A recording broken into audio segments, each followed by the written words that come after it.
Bismillahirrahmanirrahim. Exercise 1.3, question number 6, page number 19. The sum of the ages of the father and the son is 72 years. 6 years ago, the father age was 2 times the age of the son. What was son age 6 years ago?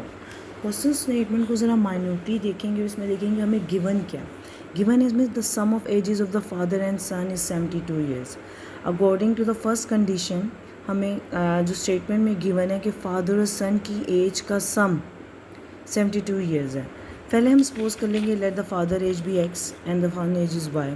तो पहली condition के मुताबिक sum of father and son age is equal to 72. We get the first equation. Then this is 6 years ago. 6 years ago father की age क्या होगी?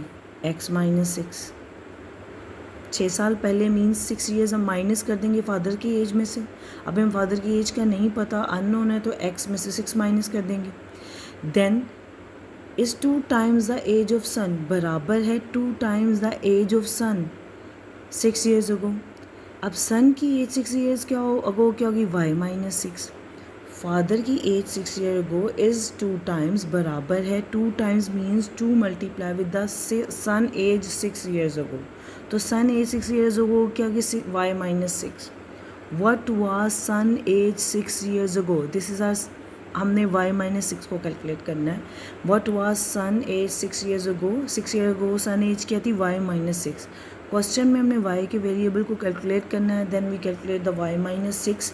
सन की age 6 साल पहले हमारी कैलकुलेट हो जाएगी. ये हमारी सेकेंड इक्वेशन है. इन दोनों इक्वेशंस को यूज़ करते हुए हम क्वेश्चन को इवैल्यूएट कर लेंगे. फर्स्ट स्टेटमेंट थी the sum. According to the question statement हम लोग सपोज कर लेते हैं father age x and son age y. पहली कंडीशन क्वेश्चन स्टेटमेंट में हमें क्या गिवन है? The sum of the ages of father and son is 72 years. पहली कंडीशन के मुताबिक हमारी इक्वेशन बन जाएगी father age plus son age is equal to 72 years. Name it equation 1. Then 6 years ago the father age. अब हम पहले calculate करेंगे कि 6 years ago फादर की एज क्या थी और सन की एज क्या थी.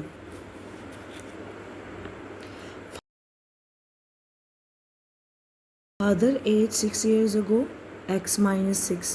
फादर की एज में से 6 को माइनस कर देंगे. 6 साल पहले कैलकुलेट करना है तो 6 माइनस करेंगे. सन की एज 6 years क्या होगी? y minus 6. Then again go back to the question statement. 6 years ago the father age was 2 times the age of son. Means 6 साल पहले जो फादर की एज थी x minus 6 is 2 times the age of its son y minus 6. ये second condition के मुताबिक हमारी equation बन गई. अब ब्रैकेट ओपन करेंगे.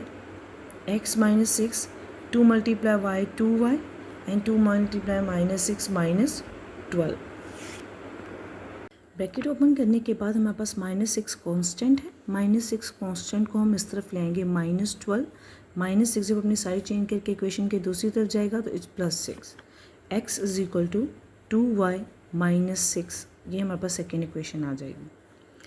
हम अगर सेकेंड इक्वेशन की वैल्यू x को इक्वेशन 1 में पुट कर देंगे x plus y is equal to 72 तो हमारे पास y का वैल्यू कैलकुलेट कर सकते हो. हमने y आंसर में क्या कैलकुलेट करना है? Age of son 6 years ago y minus 6. Means that कि हमें a की वेरिएबल कैलकुलेट करना है y. उसको कैलकुलेट करने के लिए हमने जो इक्वेशन 2 कैलकुलेट की थी सेकेंड कंडीशन से, इसकी इक्वेशन की में x की वैल्यू को हम इक्वेशन 1 में पुट कर देंगे. इक्वेशन 1 क्या थी? Put x in equation 1. Equation 1 हमारे पास थी x plus y is equal to 72. x की जगह वैल्यू पुट कर देते हैं 2y माइनस 6. x की जगह हमने वैल्यू पुट कर दी plus y is equal to 72. 2y plus 1y become 3y. Minus 6 अपनी साइन चेंज करके इक्वेशन के दूसरी तरफ चला जाएगा positive 6. 3y 72 plus 6 is equal to 78. 3 coefficient है. हमें y का आंसर चाहिए तो हम 3 को इक्वेशन के दूसरी तरफ जाकर डिवाइड कर देंगे. y is equal to 78 divide by 3 26 आ जाएगा हमारे पास. y की वैल्यू कैलकुलेट कर ली हमने 26. क्वेश्चन स्टेटमेंट में उन्होंने हमसे डिमांड क्या किया था? उन्होंने हमसे डिमांड किया था find the age of son. Age of son 6 year ago. तो age of son 6 year ago क्या है, y minus 6।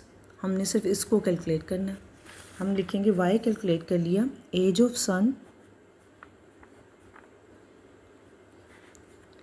6 years ago, y minus 6, y की वैल्यू क्या है 26 माइनस 6, हमारे पास आंसर क्या आ जाएगा 20।